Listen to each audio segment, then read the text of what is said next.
সংখ্যা পঠন। পঠন মানে কি বলতো? পাঠ করা, সংখ্যা পাঠ করা। তাহলে সংখ্যা পঠন রীতি। তুমি যদি কথার ভাষা না বুঝো, হ্যাঁ, তুমি যদি শব্দের অর্থগুলো না বুঝো তাহলে কিন্তু তুমি অঙ্ক বুঝবে না।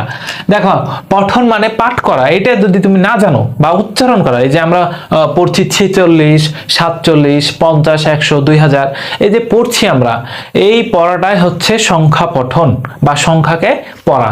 তবে পড়ার কিছু নিয়ম আছে, ঠিক আছে? সেই নিয়মগুলো মূলত আমরা এখন শিখবো। দেখো, সংখ্যা পঠন রীতি মানে তো বলে দিলাম যে সংখ্যা পাঠ করার নিয়মকেই সংখ্যা পঠন বলে। হ্যাঁ, সংখ্যা পঠন রীতি দুই প্রকার, লিখো।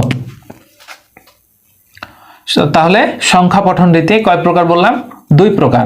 একটা হচ্ছে দেশীয়, এখানে লিখো, দুই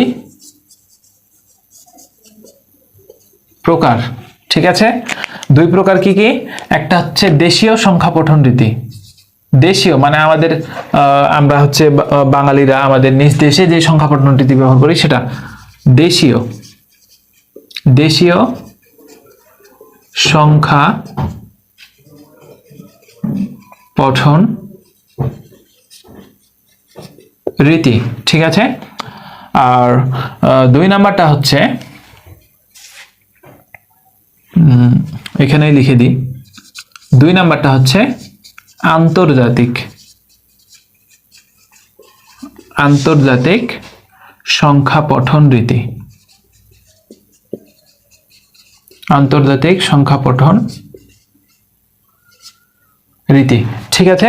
এই হচ্ছে আমাদের দুইটা হচ্ছে সংখ্যা পঠন রীতি। একটা হচ্ছে দেশীয় সংখ্যা পঠন রীতি, আরেকটা হচ্ছে আন্তর্জাতিক সংখ্যা পঠন রীতি।